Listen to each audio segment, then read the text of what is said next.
Hi friends, ಎಲ್ರಿಗೂ ನಮಸ್ತೆ.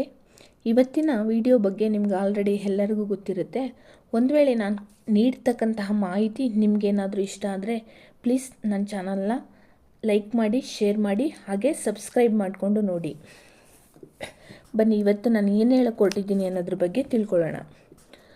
ಮೊದಲನೇದಾಗಿ ನಾವು TETಯನ್ನು ಸುಲಭವಾಗಿ ಉತ್ತೀರ್ಣರಾಗಲು ಬೇಕಾದಂತಹ ತಯಾರಿ ಹೇಗಿರಬೇಕು ಅನ್ನೋದ್ರ ಬಗ್ಗೆ ತಿಳಿಸ್ಕೊಡ್ತೀನಿ. ನೋಡಿ, ನಾವು ಆಲ್ರೆಡಿ ಎಲ್ಲರಿಗೂ ಗೊತ್ತಿರೋ ಹಾಗೆ ಎಷ್ಟೋ ಜನ ವರ್ಕಿಂಗ್ ವುಮೆನ್ ಆಗಿ ಕೆಲಸ ಮಾಡ್ತಾ ಇದ್ದೀವಿ, ಅದೇ ಥರ ಹೌಸ್ ವೈಫು ಆಗಿದ್ದೀವಿ. ಅದರಿಂದ ನಾವು ಯಾವ ಥರ ಟೈಮ್ನ ಮ್ಯಾನೇಜ್ ಮಾಡಿಕೊಂಡು ಓದಬೇಕು ಅನ್ನೋದ್ರ ಬಗ್ಗೆ ಮೊದಲನೇದು ನಾವು ಒಂದು ಟೈಮ್ ಟೇಬಲನ್ನು ಸಿದ್ಧಪಡಿಸ್ಕೋಬೇಕಾಗುತ್ತೆ.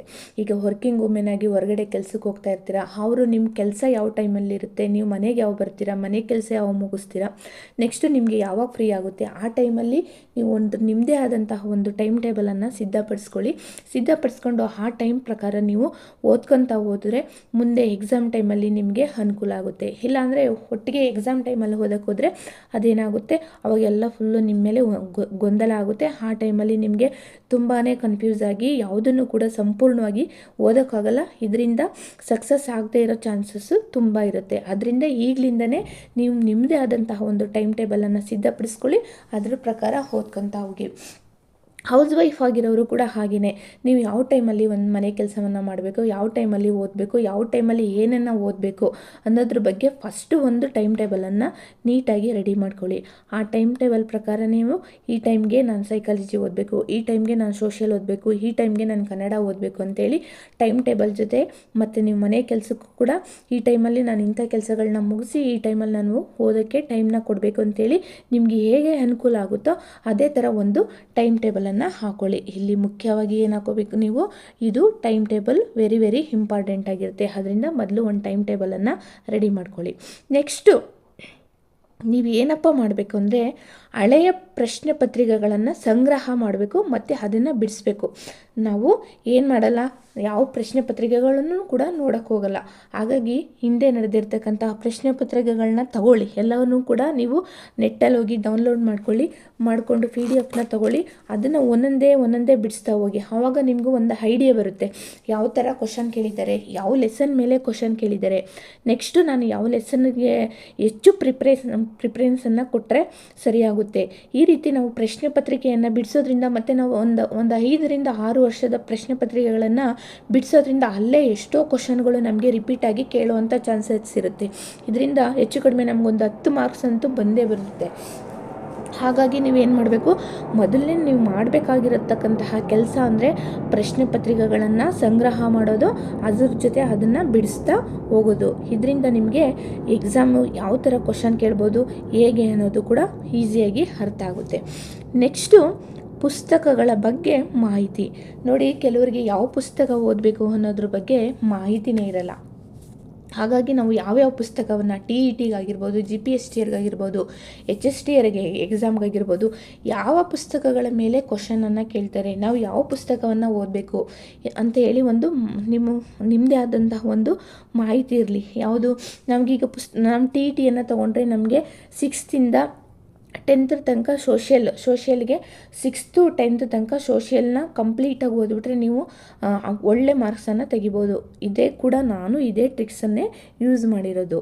ಹಾಗಾಗಿ ನೀವು ಮೊದಲು ಏನು ಮಾಡಬೇಕು, ಯಾವ ಪುಸ್ತಕಗಳನ್ನು ಓದಬೇಕು, ಕನ್ನಡಕ್ಕೆ ಯಾವ ಪುಸ್ತಕವನ್ನು ಓದಬೇಕು, ಮತ್ತು ಇಂಗ್ಲೀಷ್ಗೆ ಯಾವ ಪುಸ್ತಕವನ್ನು ಓದಬೇಕು, ಸೈಕಾಲಜಿಗೆ ಯಾವ ಪುಸ್ತಕವನ್ನು ಓದಬೇಕು ಅಂಥೇಳಿ ನೀವು ಒಂದು ಪುಸ್ತಕಗಳ ಬಗ್ಗೆ ತಿಳ್ಕೊಳ್ಳಿ. ಫಸ್ಟು ಆ ಪುಸ್ತಕಗಳನ್ನು ಸಂಗ್ರಹ ಮಾಡ್ಕೊಳ್ಳಿ.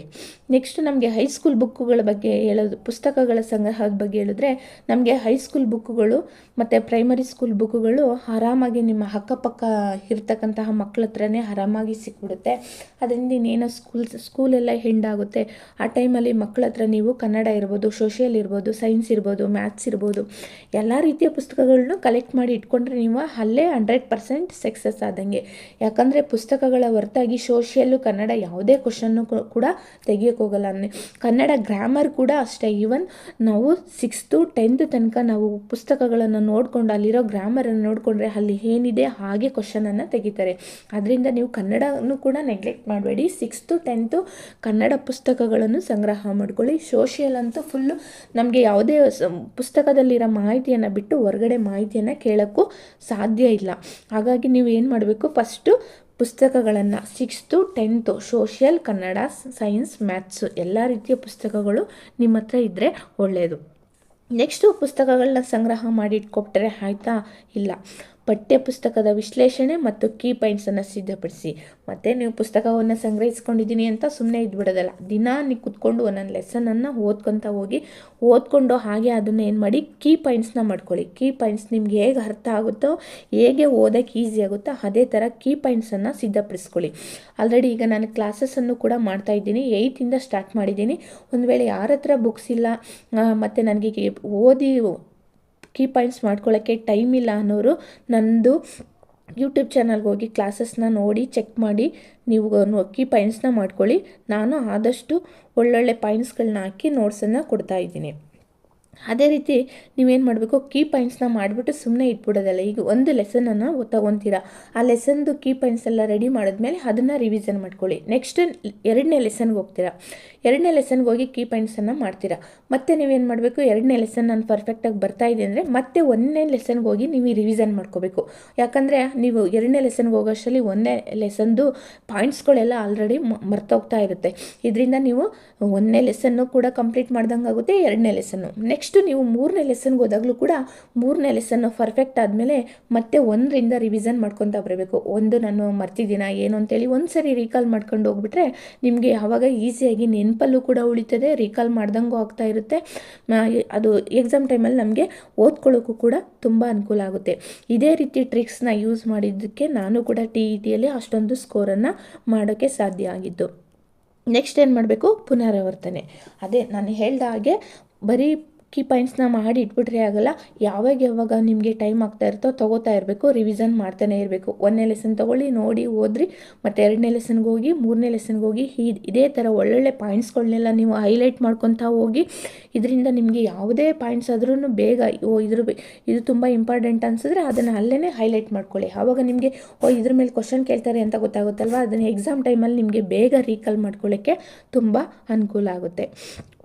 ಮತ್ತು ನಿಮಗೆ ನೆಕ್ಸ್ಟ್ ಏನಿರಬೇಕು, ನಂಬಿಕೆ ಮತ್ತು ಛಲ ಇರಬೇಕು.